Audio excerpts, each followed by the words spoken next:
Hello, this is a recording on what Greek exegesis is.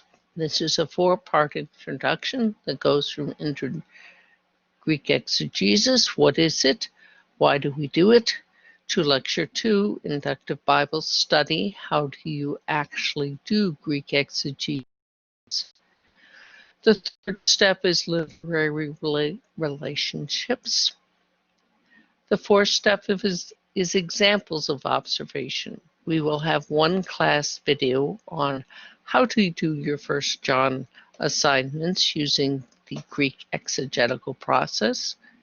Then there will be a series of videos from the Greek to Me website.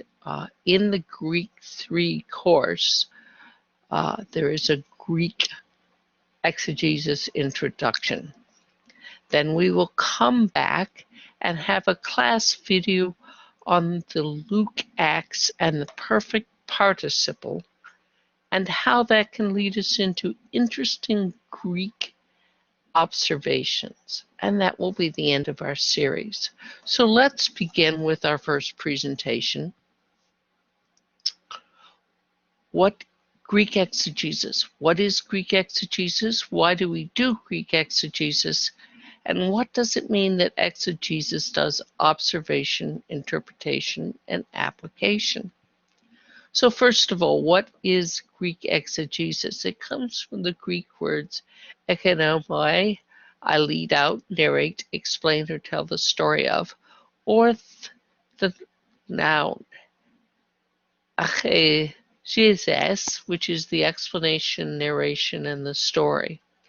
1 John says, theohune, orakan, pote, menogenes, theos hon, eis ton koplon, tu patros, ekinos, eke plesato. That is the aorist middle indicative third person singular. And that means no one has seen God at any time. Only the begotten God who is in the bosom of the Father. He has explained him, and that's what we're doing. Jesus explained the triune God, and we explain it to others. Greek exegesis is a skill.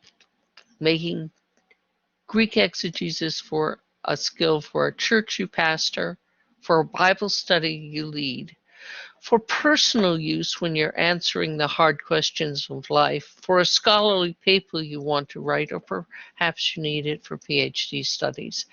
But it's a skill. You have to learn things and you have to practice things. Greek exegesis helps you understand the Greek text in your heart and through reason that enables the Holy Spirit's power to flow through you. Again, you understand the text both in a spirit, in the center or the heart of your being, and in the reason that allows both heart and reason to be enabled by the Holy Spirit to have His power flow through you. And I'm sure that's exactly what you want to be in. You know, Greek exegesis is at the heart of being a theologian. Duke and Stone wrote a book, How to Think Theologically. And it says to be a Christian at all is to be a theologian. They say there are no exceptions because faith at once is a gift and a human response. And theology is simply thinking about life in the light of faith. They also say wherever and whenever theological reflection occurs, it is not only personal, but it is interactive, dialogical, and community related. What does that mean? It is formulated best when we talk to others about what our faith is, who God is. In that way, it's interactive. It becomes a dialogue between you, between your spouse and you, between your church, between your Bible study. And it is community related because Christianity is a faith that is dealt with in a church. in a community which is going to heaven to live forever with God in the place and where we will live with the triune God who itself is in a community. The Father, the Son, and the Holy Spirit live in an eternal community of mutual love, mutual respect, mutual interest, and mutual submission. It is that we are going to. It is that which we teach our people to move toward. Deliberate theology carries us forward when our embedded theology, that is the things which we learned in childhood, which we took on from our parents, proves inadequate. When does that happen? When tragedy, when illness strikes we cannot explain, when we do not understand why something like COVID in 2020, 2021 would strike the world. It helps us in hard times when we are forced to observe, correlate, and interpret our world. Each Christian and each church needs to practice theology that uses scripture, experience, tradition, and reasons. Why? So we hold on to God in the tough times. So, why do we do exegesis? One of the people in Asbury wrote this quote that's included with Dr. Bauer and Trainer's Inductive Bible Study.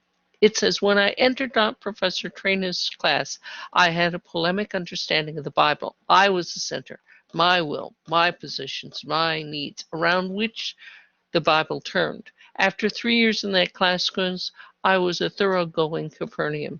The Bible was the center, God's will, Christ's actions, spiritual gifts, around which I turned. What are you turning around? Are you turning around the polemic source of yourself or the Copernican source of the triune God? Ask yourself. Exegesis has at the heart of it observation, interpretation, and application. It is what we look. We first observe, then we interpret by asking questions and finding out answers. And 3, we apply it to the things that happen. Now, it's very easy. We've been looking at alphabet, words, grammar, literary context. So what are we going to do for literary context? We're going to know the Greek grammar and words. We're going to learn what Greek words imply as a literary relationship. We're going to, second, apply it to verses in a paragraph after we've done a good translation. We're going to observe the Greek text. We're going to go from interpretive questions to interpretive answers, and we're going to apply. And we're going to go through this process over and over in these videos so that you can feel comfortable when you start your First John translations. Well, that's the beginning of Greek exegesis. Ladd shows this same sequence, only in a different way. He asks questions. Is the Greek text accurate? Do we understand the words? Do we understand the grammar and the syntax and the relationship to words? That's text accurate. Is the intertextual accurate? That's the lexical and the grammatical. Then he asks about the intertextual setting. He asked about the historical setting, the contextual settings of the writings, comparison with other writings, rhetorical. Only then do we ask what theology is being expressed. What does it teach us about God, and how do we apply? We will spend our time first in looking at the intertextual, and then through Dr. Story's lectures on 1 John and my additional work with you on 1 John, we will look at the historical setting, the contextual, and the comparative, and finally how the rhetorical language is to be understood. I hope that you'll raise questions and comments in classes, and the next video in this series will be 2 videos from Dr. Story on Inductive Bible Study. He also has 2 presentations that I've put online that were nicely done in videos. I hope that you will find this enjoyable, and I trust you will bring the questions to class. Thank you very much. This is the end of the first lecture.